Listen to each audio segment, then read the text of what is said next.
Hey, what's up, beautiful people? It's your host, Star Gurl, and you're tuned into Harmony and Hustlin', where passion meets purpose and art meets the grind. Today's guest is someone I met through karaoke because you know music always connects the dots. And this time, the mic didn't just lead to melodies, it led to poetry. He's the author of, drumroll, SpeedBleeding, and that's one of his poetry books that's so profound. It makes you question love, pain, ego, identity, time, all of that. Please welcome the poetic mind himself, Taylor X. Hi. How's everybody doing? To our viewers, when did we meet? How did we meet? Wait, take me back to that day. We met, it was at Powwow, huh? Yeah. Always at bars. Yeah. Oh, exactly. That's how I met Hex. We met at a bar. Yeah. You know, it's like before society got all twisted and moral, but secretly they're immoral. Right. Look at our politicians and our billionaires. Anyways, we could talk about that all night too, huh? Yeah. Jeez Louise. So Taylor, let's get started from the beginning. How did poetry enter your life? I know we were talking about briefly that you do some shows recently in Temecula, right? But how did it enter your life? Was it therapy? Was it rebellion? Was it survival? I'm pretty sure it was rage and confusion. Yeah. And I was right around 14, 15. And I was like the first punk rocker in my school. And that was late 78, 79. What were your influences of punk rock? Was it Dead Kennedys? Dead Kennedys was one, the Ramones, Stiff Little Fingers, Crass, X-Ray Specs. Nice. They were a big influence. And not too many of the other American, just kind of yelling type of stuff. Yeah. I was like, all right. But like the Dead Kennedys, there's melody going on, you know. I like Dead Kennedys. The Buzzcocks. Stiff very Little good. There's melody going on, which I related to. Oh, yeah. You know? It's My early days playing bass, I liked a lot of Buzzcocks and Dead Kennedys. Oh, I love them. Yeah. So that was like you channeling that punk rock rage, that kind of like anger at society and the things, kind of like your own middle finger. Yeah. The rage came from just having a brutal upbringing, you know. And back then, you know, you could go to school with welts from a belt, and the teacher would say, "See, talk back again. I'll call your dad." Yeah. They'll instigate it for sure. Oh, not the same as now though. No, I know. No. Yeah. So you channeled all that into your poetry. You said about 15? Yeah, right around 14, 15. Wow. I actually started writing, just writing stuff down. Just privately, just kind of journaling and getting stuff out. I still do it now to this stage. If you look at my journal, you'd be like, ooh, she crazy. I have one of my journals with me. Some of them are very like positive now, but some of them, there are times where you could tell that there was something I was going through. Right. And you're like, ooh, this is dark. So I get you. It's not poetic though, but it's funny. I used to rhyme all the time. And I've written songs, been in bands, all that stuff. And I used to rhyme. And then I don't know what happened. It's like I just like took off. Wow. And stopped rhyming and stripped everything down to just the message. Wow. This is it. We don't need that. That's superfluous. Yes. This is what I want to tell you.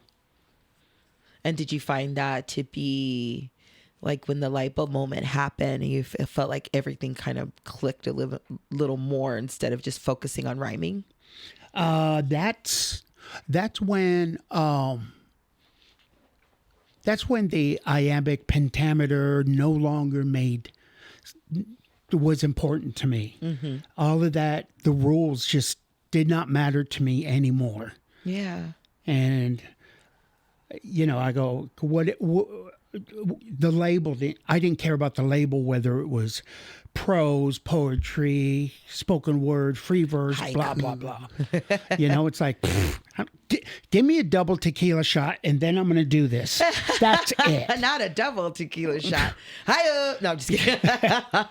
So that's powerful how you say it. You said you took it away from it being so superfluous, and you're just like, I got to be me. I got to let this be raw and powerful. How do people respond to reading like your poetry? Because I was looking at one in here again. I kind of revisited before you got on the show, and this one I like True Mexican, and I like That's Not Fair. It reminds me of me a little bit too. I relate to it, and later on we'll have you read something from here as well and sign my book. But okay. like you just take it there. And how do people react? A lot of people react shocked. And because I do still go to some poetry open mics. Yeah. Just to read. But I don't go to entertain them. I'm going to read to get more practice reading. Yeah.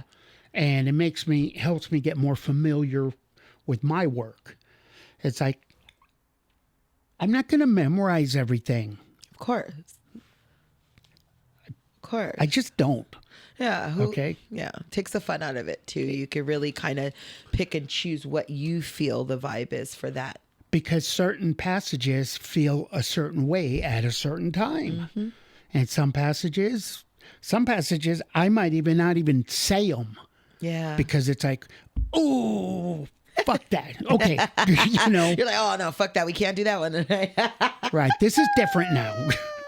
So the book I'm referencing here, drew a pen, is SpeedBleeding, Taylor X. And I love the illustration, like your face. You're just like, you look like a cross between I've had it and I'm badass.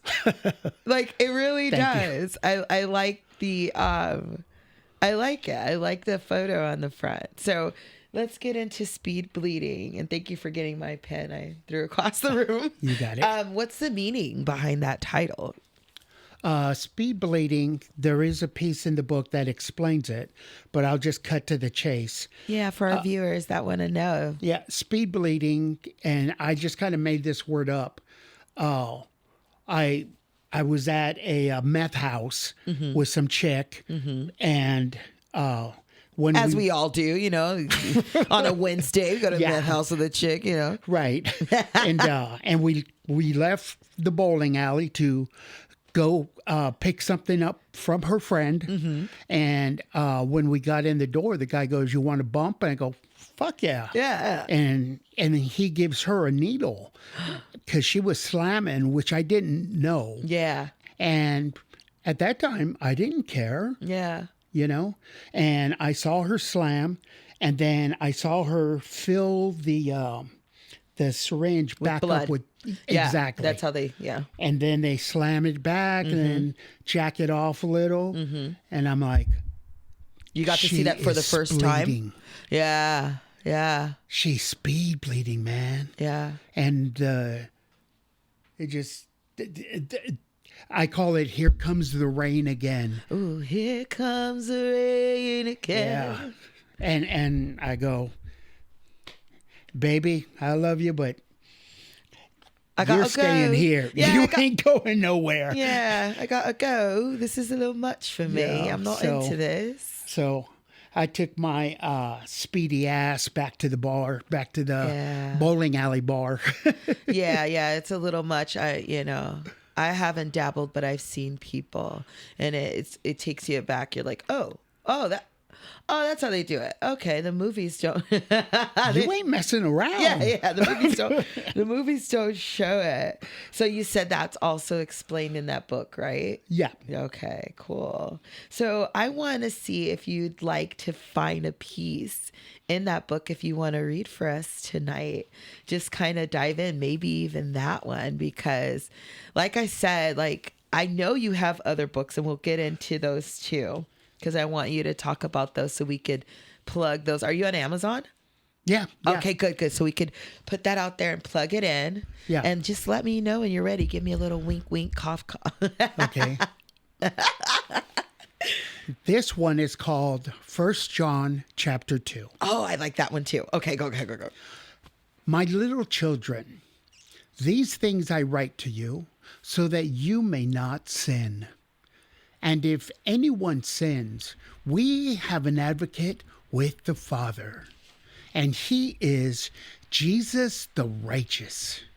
And he himself has appeased the Father for our sins.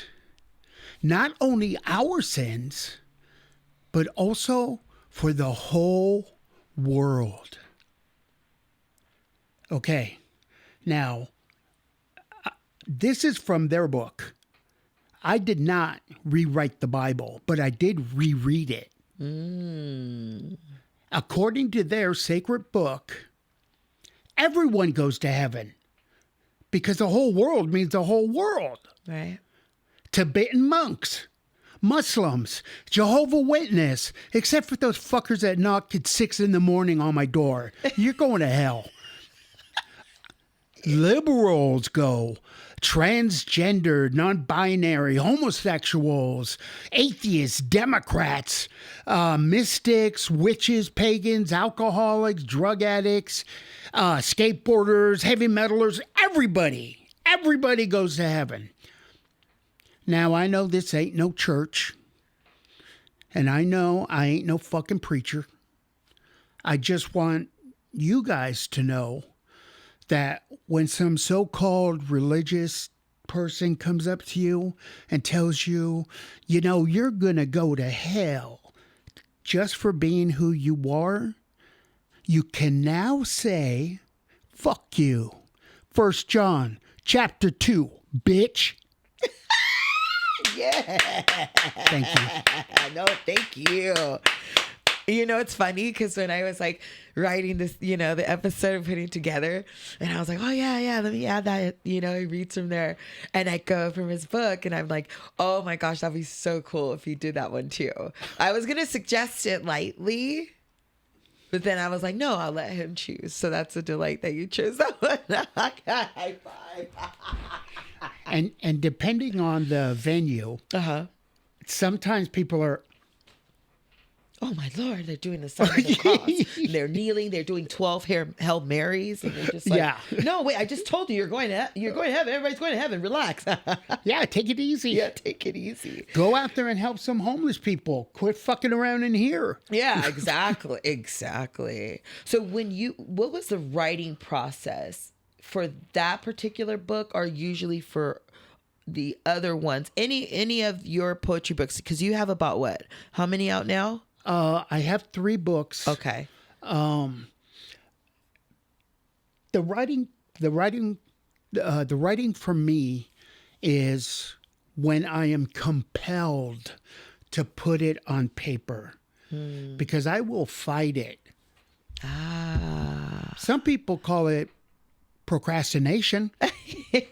That's what I call it. Yeah, Good that's old what it is. last minute. And then you know, just the dark gift comes over me and says, "Get it on paper now." Yeah. And so whether it's my phone or a napkin or whatever, I gotta write it down. Yeah. And I don't usually go back and fix things or you know, it's like by the time it goes through my, you know, gray matter and gets to the page, Yeah. we're done. Nice. That's it. No editing, unfiltered, raw, uncut. Yeah. Cool. Just, this is it. This is as honest as it gets. Typos and all. wow. Fuck it. Wow, that's punk rock. Yeah. Yeah. That's as punk rock as it gets.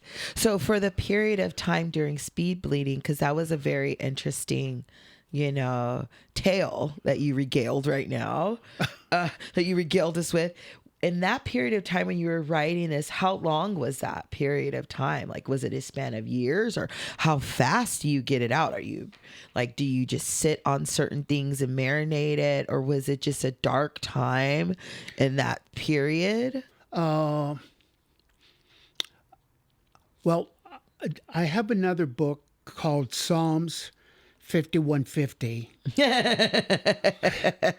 which I put out around 2005. Okay, let's talk about that.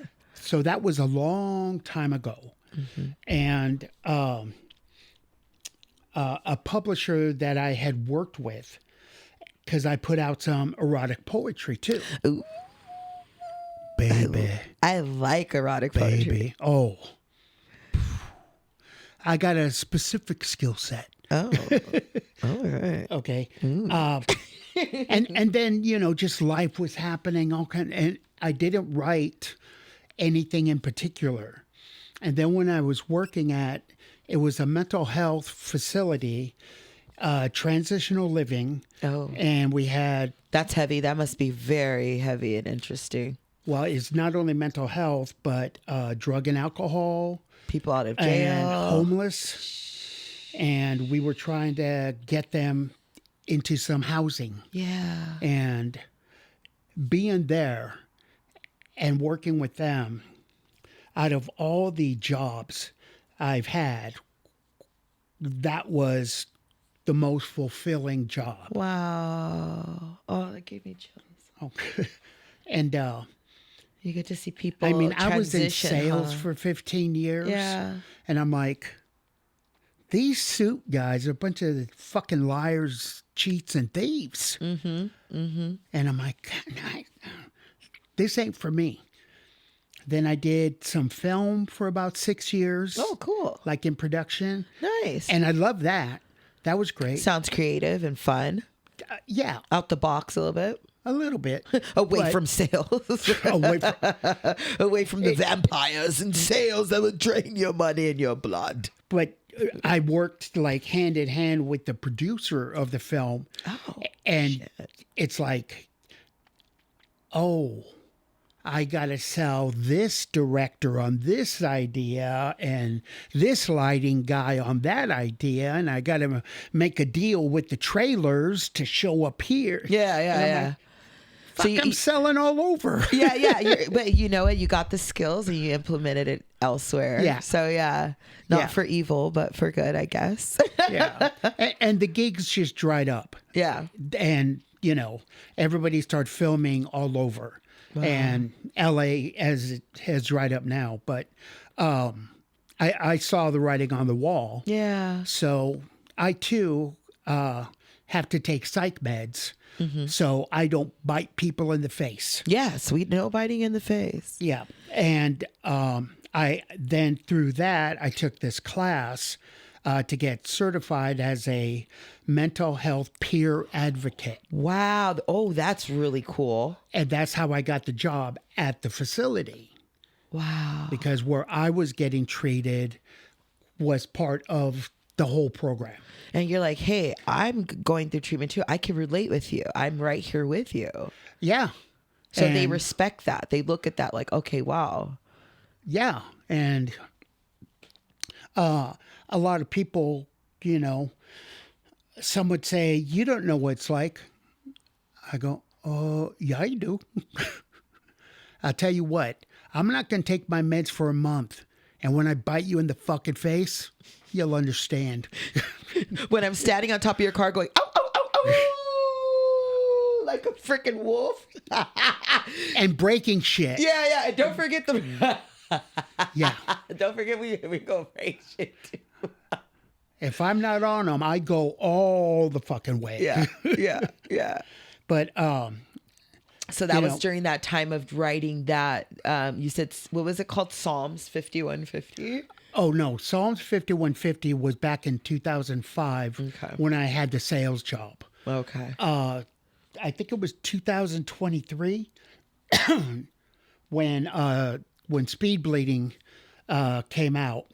And how that happened was this guy from England, Neil Ives, became one of my good friends there. Shout out to Neil Ives. Yeah, I hope he's still around. I lost contact with him. But he would come in and we would talk, and he worked in the movie business, and he was a musician, played bass. I played bass and sang, in some of my bands. Nice. So we had this connection. And I started telling him, oh, man, you should have seen the shit I did. This did it.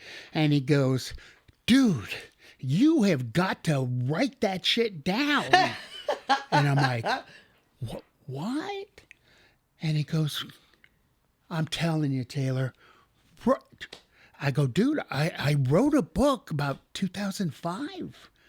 And he goes, so was that the gap from 2005 to, wow. Okay. Yeah. Crazy. So, and I have studied the Bible. Right. And some of the Quran, some Buddhism, some Sikh things. I have a Sikh Bible that I've read through a little bit, and I came up with the thing that I go, you know what? All these books, these holy books, boil down to one thing. Yeah. Don't be a dick. Don't be a dick. You heard it here. Live from Taylor X. Don't be a dick. Yeah. And, but I have studied for like 30 years. I'm not a scholar or anything like that, Well, you sound kind of like me. I kind of dabble with different, not, I guess, religion or philosophies, I like to call them too. Yeah. Just help enlighten you as a person. Because, if you really think about it, we are all connected. I was watching something the other day on the news, and this guy's car flips over on the side of the freeway, and it just bursts in flames. And it's an older guy, actually a lady, and she's on the guardrail. She cannot get out. But you see how people react. Right. And people are coming out, and these two black dudes are trying to pull the door. And then this other white guy tries to hit the thing with this tire iron, but he can't get in. And then this other lady runs out of her car and she's helping. And you see all these people respond. And then another guy who's a responder that was elsewhere, he actually had those things that break the glass. Yeah. And got him and pulled the lady out. And right before the thing blew up. And it tells you, some psychologist, criminal psychologist, someone was looking at it, and it's like, there's certain people in the world that actually would not do it. Oh. That would not help. That would just kind of look and just kind of oh boy, look at that car on fire, and keep going. And then there's certain people that will respond because they feel like the empathy, or that could be their mom or their sister or their brother, or they could help in some way, and they respond differently. And I think learning different philosophies of how people can be so evil, but people can be so good, or they could be in the middle of that whole spectrum, is very interesting. Yeah. And I find that in poetry too, Yeah. There's a lot of, there's so many variables to good and evil. It's like gray. But let's take this country in particular, the so-called Christianity. And I know I'm making a blanket statement, but fuck you. So that particular group has weaponized the text against all kinds of other people. Yeah. Now, I am a follower of Jesus, but don't call me a Christian. Yep. Because I don't do that shit. Yeah. Okay? Yeah. to me, everybody And matters. you see it, they do it, and they use it. It's like abuse of the text to make it. I was watching a documentary where one lady and her husband, they were using it for their followers so they could get more money. They're like, you guys aren't giving enough. Where's your 10% plus this? And then so in the end, their followers were like taking second mortgages on their homes. And you're just like, wait a minute now. Oh, Time out here. right. Come on. Second mortgages. And then, people are struggling. They showed the juxtaposition of the followers and their regular clothes, their jeans, little polo shirt, and she's got her gold on and her hair done and makeup done, and she's got full, Yep. and then the pastor, him too, he's all dressed in his 3-piece suit, and I'm just like, there's an imbalance here. Yeah. Interesting to me, but wow, I don't know. So so you said you have this is book number 3.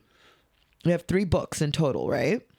Yeah. Okay. So what are your other books that you have? The first erotic book, it's very short, and it's called Love Drops. Ooh. Is that on Amazon? No. Okay. I wrote that like way back around 93. Well, we'll plug your social, so if anybody want to get a hold of some I Love don't Drops. have it right now, but it is We'll have to get it printed. on Amazon. There's a book called The Works of Taylor X, and Love Drops, and the other one is Tidal Waves Below Me. Okay. Those two, the erotic ones, are part of Psalms 5150, which is the first book on Amazon. Got it. Okay. So, and I had a regular publisher on that. Cool. Yeah. But it took so long, and the cover didn't come out the way I wanted. Nothing. And All I'm the like, hoops you had to jump. and I'm like, dude, you've been my friend for a long time. I love it. I appreciate it. But I'm going to do these books my way now, So, you can get those erotic. They're just called The Works of Taylor X. The Works of Taylor X. Right. Okay. And then there's SpeedBleeding. And Yes. my latest book is Destination Purgatory. That's the one I have too. That's the other one I have. That was the one I read first, actually, because that title okay. grabbed me. I had it on my bedside for a while, and I was reading it. I was like, I like to read. I have many books by my desk. I have a book called Lilith, which is about Lilith and Eve. And then I have this one by my desk, and I have The Art of Getting What You Want. And then I have this one. I love this book. I'm like taking pieces of it. It's a philosopher and a guy having a discourse, and it's called The Art of Being Disliked. And it is written by 3 Japanese philosophers. Cool. It is good. But, with podcast working and everything like that, it's like, I don't have time to read. Or sometimes I open the book and I'm like, and I'm right to sleep. You know what I'm saying? I'm right to sleep. But I did find it on audiobooks, so I have to resort to that now. I But got do like to 75 now yeah. audiobooks. I'm glad. Me and my friend were talking the other day. We're like, oh, thank God for audiobooks. Yeah. Because you can go to the gym and I can pick up where I was at. So, yeah. I want to have you sign my book, though. Okay. Here.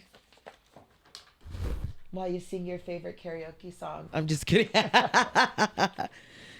So wait, we found out we know the same people, right? Yeah. Like Jay Tando, Mike Dunn too, right? Mike Dunn? Yeah, Right. yeah, And yeah. I've known those guys at least 25, 30 years. Dude, that's so crazy. I know I've only known them for about 5 years, but they're good friends of mine. And yeah, Jay's been on the show. Oh, Yeah, cool. yeah, promoting his Depeche Mode and talking about dad life and everything and new wave karaoke. And then Mike Dunn will be on soon. I think he's writing a book. Ooh, cat's out the bag. Mike Dunn, don't kill me if you see this episode. But shout out to him. I think he's working on some cool stuff. We're trying to possibly in the near future work on some stuff together too. But he has a brilliant mind, so I like to tap into that with him. And they're great singers too. Yes. Yeah. But did you meet them at Ground Control? Yeah. Okay. That's what everybody talks also, about. Ground Control. And then we also would kind of hang out at Bunker, Das Bunker. Oh, Das Bunker. Is that still around? I don't think so, is it? Yeah, but I think it's not at the Catch all the time anymore. Okay. Those were some lit places back in the day. That's so cool. So wait, so with you said you were in bands too. So what came first, karaoke or being in bands? Oh, bands, because there wasn't karaoke. Thank you. When I was being in bands. Yeah. Yeah, now karaoke, remember, it was just something that people laughed at and now it's like, oh no, there's some pretty rad places. We had KJ Mel, a shout out to her. She does alternative karaoke out in Pasadena at the Mix. She has a big screen behind her and she does you could do Dead Kennedys. She's got some deep cuts there. If you ever want to go and find something that you're not going to find at New Wave, maybe you're not gonna find them at Powwow. No. Shout out to those places, they're great. But she's got some really cool deep cut karaoke, punk and trash metal and all that. So it's really cool. Yeah. So let's talk about the grind entirely. What has the journey felt like from all this time in your life? I don't want to get into your age, but in this whole journey of your life being a poet, how does it feel? How does this journey feel to you? Are you going to write more or is this the last book you have? No, I'm already writing for the next one. Okay. And the tentative title for the next book is The Oracle. Ooh, that's what they call me, the Oracle, baby. And, I've studied a lot of the occult as well. Yes. And, I could read cards. Yeah, same. Yeah. And I know that these other religions claim to be, this says that, blah, blah, blah. And I'm right. Do you know Dan McClellan? Because you really need to listen to that guy. Wow. Because he is a scholar. And he breaks down the Aramaic. Ooh. The Hebrew. The Hebrew. Before it gets to Latin, before it gets to Greek. Ancient texts. Yes. Ancient texts, ancient tongues for that matter. Yes. And if you really want to know what the original said, check him out. Okay. Like the word homosexual, I don't think that word was even a word till 1850. Right. Yeah, our language is changing fast. I was telling someone too, in Spanish language, with technology, there's a lot of things there's no real word for Wi-Fi in certain languages. There's no real word for a lot of the technological stuff that we have because it's moving so fast. Language can't even keep up. And I think it's kind of interesting. We live in this time right now where it's we kind of make up these things and emojis can express how we feel and and a meme could say 1,000 words and make you laugh and it's very interesting. It could be a universal meme you show to someone that doesn't even speak English, speaks a whole nother language, but you could laugh at the same thing, Yeah. There's a lot of stuff that ties us together. Mm-hmm. And there's a lot of stuff that is very effective at splitting us apart.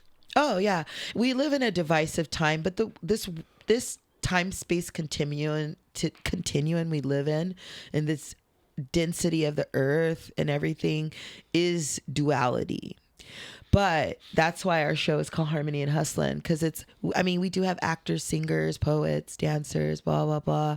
But we also focus on the harmony that people from different ages, races, backgrounds, religions could come in here and exercise your freedom of speech and also have the harmony. And I think sometimes, especially right now in this climate, we're focused too much on the division and we forget about how we all bleed the same. We all poop the same.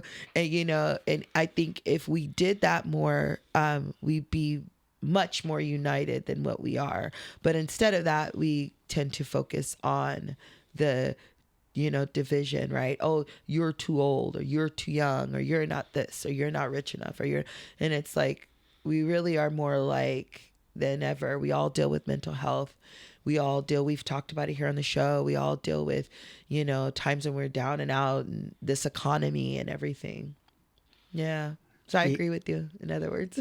Yeah. And in addition to that, this country was founded on those divisions being established in the 1600s. Yeah.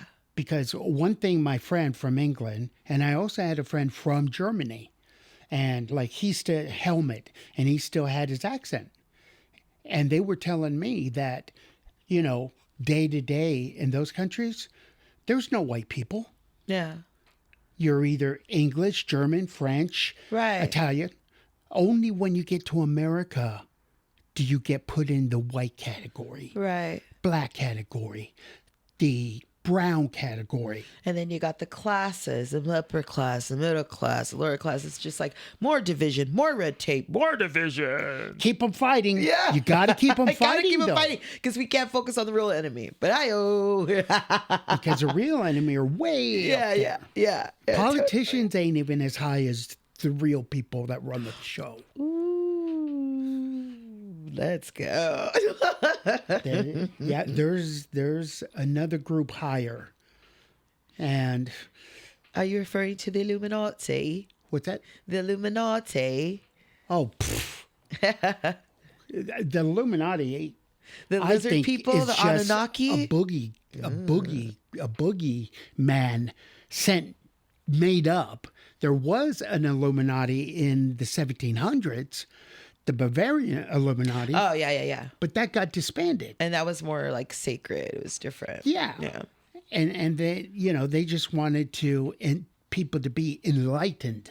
Right. To make things better. Oh, you can't have people get enlightened, though. There's no time for that. We need the cogs in the wheel, right? Somebody's got to deliver the pizzas. Yeah, somebody got to deliver the pizza. You guys can't all be rich. No. Right. So does your poetry ever like make people feel uncomfortable? No. No? Okay. No, I like that. Fuck yeah. I was like, I think it's because it's like a mirror kind of in your face too. If they're willing to look at it and be offended, right? Because we've had comedians on the show too. And sometimes they say things and people automatically get offended. And I think it's like, it's kind of a mirror to them, makes them uncomfortable. Well, when I can see or somebody tells me that my work made them uncomfortable, I just say, good. Yeah. Fucking good. Yeah. You should not be comfortable in this whole setup. Yeah. You should be striving to make this place not as vicious and hostile as it is. You should not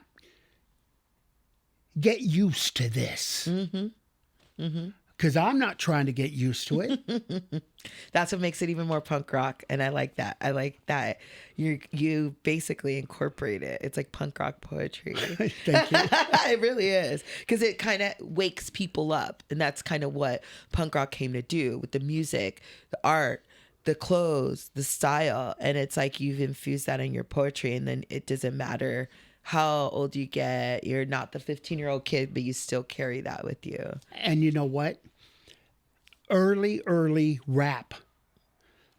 I always said, and I'm talking like Grandmaster Flash, all those guys. Yeah. And I'm like, the Dead Kennedys, Grandmaster Flash, Yeah. Les Lynch, a Landlord. Sometimes it makes me wonder how I keep from going, dude, these guys are cousins. Yeah. They're in the same family. Same political construct. They're talking about it just on two different wavelengths. Right. Yeah. You know, and I'm like, they get it, and they get it. Yeah. You know? Well, now it's been glorified to make us focus on other things and waste our money and do other things, you know? Oh, I totally agree. Yeah, it's been infused highly by, you know, record executives. And no, this sells. There you go. We got to plug something. Yeah. You already know you're woke. You know it's out. You're real woke, not the fake woke. Right. So for anyone listening or viewing this and they have words trapped inside them and they see a society and they feel similar to what you did as that kid, that 15-year-old kid, and as you feel now, what words of like encouragement or what would you say to them, or what would you like to tell them now? Write whatever you want to write. Do not listen to anybody that says anything negative about your work. Don't listen to them. Don't listen to them if they say there's no structure, I don't know what the point is, blah, blah. Whatever they say, don't worry. You just write. You just do your thing. And if they hassle you, tell them, you know what? Fuck you. Because who are they? They're nobody to judge you. You just write. Guys, girls, transgenders, whatever, snakes, whatever. Yeah. Just keep writing. And you know what? You got something to say because you are somebody. This society tells you you're not unless you conform to them. But if you're writing, you're not a robot. A lot of others are robots, but so what? You're not. You're somebody. Yeah. So where can we find your poetry? On Amazon? Or how do we search you? You can look up Taylor X on Amazon. Okay. Come to my Instagram, Mr. Taylor X63, and I will hook you up with the link to get you right to the books. And usually any online bookstore, you could find my book. Okay. Because the publisher I went with on SpeedBleeding and Destination Purgatory. Okay, yeah, I put Taylor X Poetry. It comes right up too. Yeah. Nice. Yeah. Cool. And I know Jeff Bezos and Amazon or blah, blah, blah, blah. He got enough money. He gonna be all right, Jeff Bezos, and he need to give me some money for plugging Amazon on here. I'm just kidding. Hey. You need to write me a check. Write me a Hex a check, right? Right, Hex? Jeff Bezos drip a little drip on us. Yeah. Taylor too. Get his pay. Paid in the shade. This episode is sponsored by Amazon. We gotta do the smile after. Because they're all robots. Yeah. So yeah, you plugged your Instagram, and that's great. So let's do a quick lightning round before we wrap this up. What's your favorite word? Sex. Yeah. What's a book that changed your life? Angela's Ashes. Oh, nice. Nice. Okay. Do you write at night or in the morning? All day. Nice. Okay. If you said, if it could be one word, poetry is... Fuck. I knew fuck was going to come out sometime. And what's one misconception you would think people have about poets? Is it the rhyming? Is it the ascot or the scarf? Or the beatnik look that they have to... I don't know. What's a misconception people have? That they think that we think we're better. Interesting. Wasn't expecting that. Well, you know what? It's like I told Emily Payne when she was on here and when she shared a lot of her mental health and stuff. And I'm going to tell you the same thing. It's bravery. It's bravery not only to write it down, because like I said in my journal, I got some psychotic stuff. We not making no poetry book out of that, but to write it down and then to put it in a poetry book and then go to a publisher and say, hey, I got this stuff, and then get it published and then put it out on Amazon and for people to consume and read your thoughts. It's just bravery to me. It's very brave, because not only are you putting yourself out there, but you're going to potentially help someone through poetry. Yeah, I completely agree. Yeah. You know? Yeah. And it's like, take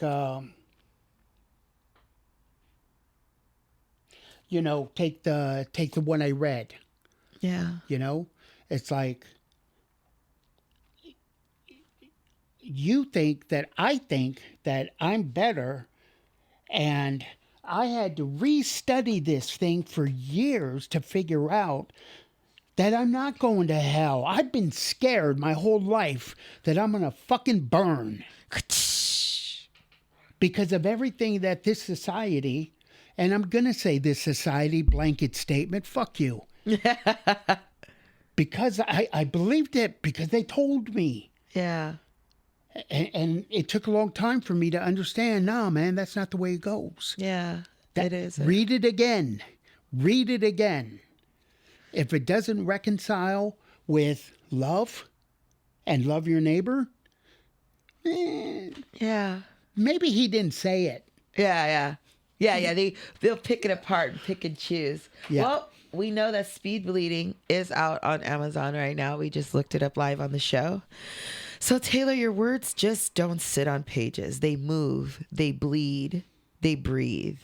And meeting you through karaoke just proves something I always say: art finds art. Thank you for trusting us with your journey. So make sure you guys grab SpeedBleeding and others, check out Taylor's other work and other poetry collections. Support living writers while they're still alive. Support vulnerability, support art. This has been Harmony and Hustlin', where we honor the grind behind the gift. I'm your host, Star Gurl. And until next time, stay creative and stay hustlin'. Thanks to my guest, Taylor X.